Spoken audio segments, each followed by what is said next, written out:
Bab 955. Karena sudah terbiasa saja, aku ingin mencari beberapa teman untukmu, sehingga kamu tidak merasa bosan karena sendirian di laut jiwa aku. Louis Lu berkata dengan perlahan. Kak Naga seketika tidak mengerti.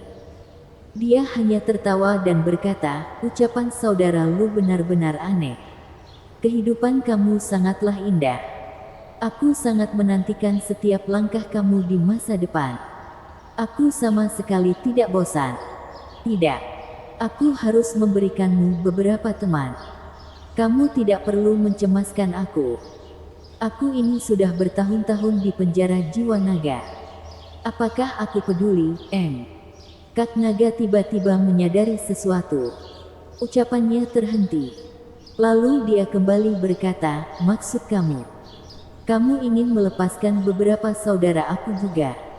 Akhirnya kamu memahami maksudku. Louis Lu tersenyum dan berkata, ini. Kak Naga berpikir. Ada 9 jiwa naga di penjara jiwa naga. Mereka bertanggung jawab melindungi formasi sihir. Saat ini setelah dia pergi, formasi sihir sudah mengalami kerusakan. Jika beberapa pelindung berkurang lagi, mungkin formasi sihir akan meledak. Apa yang akan terjadi? Siapapun tidak dapat memperkirakannya. Louis Lu berkata, aku ingat kamu pernah berkata, setelah kamu meninggalkan penjara jiwa naga, formasi sihir itu suatu hari nanti akan terbuka.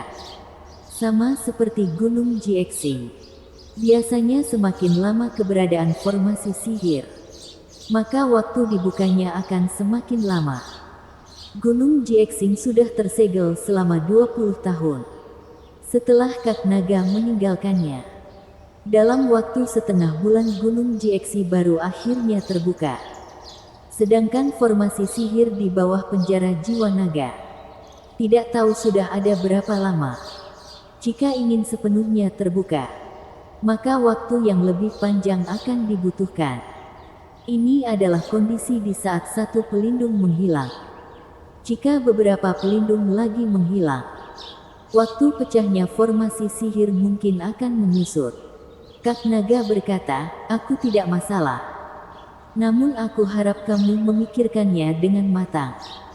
Bagaimanapun di bawah formasi sihir itu ada sesosok makhluk ganas. Tidak seperti Gunung Jiexing yang kamu katakan itu. Hanya sebuah pintu alam rahasia saja. Jika formasi sihir pecah dan melepaskan makhluk ganas di bawah sana, maka bencana apa yang akan diberikan kepada manusia? Aku juga tidak tahu. Tentu saja aku tahu akibatnya. Ini adalah hal yang aku pikirkan sekarang. Louis Lu tersenyum pahit. Kak Naga berkata, aku mengerti.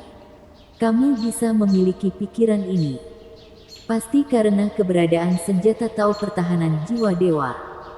Kamu membutuhkan jiwa dewa yang lebih banyak lagi, sehingga kamu bisa menghadapi musuh kamu selanjutnya. Ucapan Kak Naga benar. Jika Louis Lu tidak menemui Goro Wu, maka dia tidak akan pergi menyentuh penjara jiwa naga lagi. Sama seperti dia dahulu.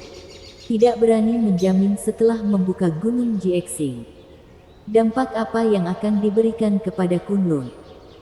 Jadi di waktu yang pertama dia tidak memurnikan jiwa naga dari Kak Naga. Hingga akhirnya Harry dan mayat dewa muncul. Louis Lu tidak berdaya. Akhirnya dia memilih menghadapi resiko.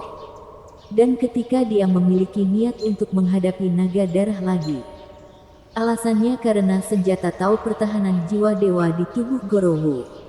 Kali ini yang datang ke Kunlun hanyalah sebuah fisik Dharma Goro Wu.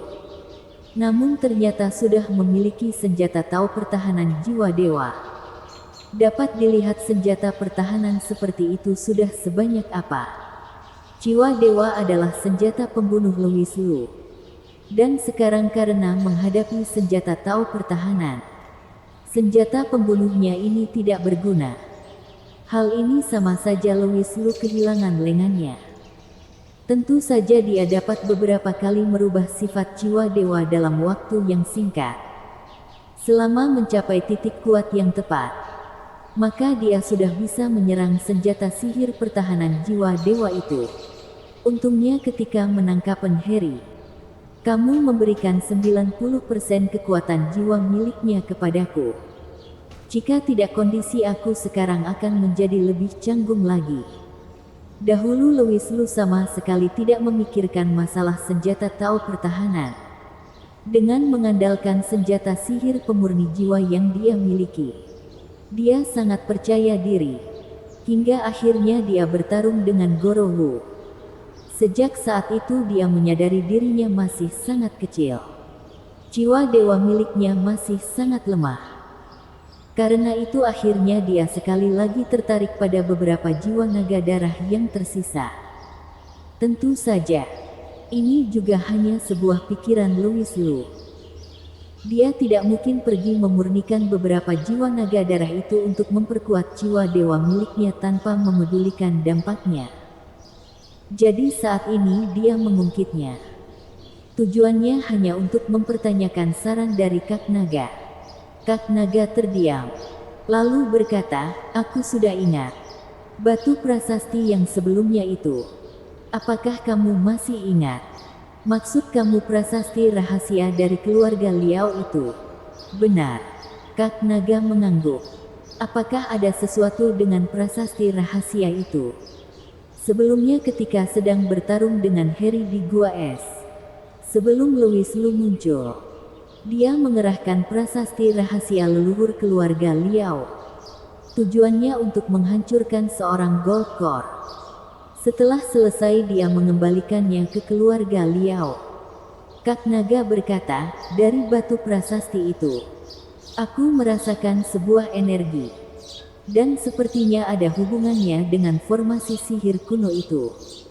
Mungkin kamu dapat menggunakan batu prasasti itu untuk menjaga formasi sihir." Mata Louis Lu tiba-tiba menyusut, apakah bermanfaat?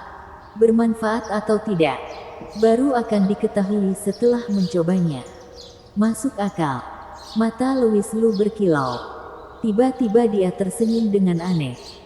Selanjutnya tubuhnya menjadi samar. Dalam sekejap rupanya menjadi Goro Wu. Lalu dia mengenakan topeng. Sempurna. Dan yang paling penting, auranya juga berubah menjadi sama persis dengan Goro Wu karena bantuan dari mutiara pembeku jiwa 1000 ilusi. Mulai saat ini, semuanya adalah tindakan Goro Wu. Tidak ada hubungannya sama sekali dengan Louis Lu. Kamu ini benar-benar licik. Hehe.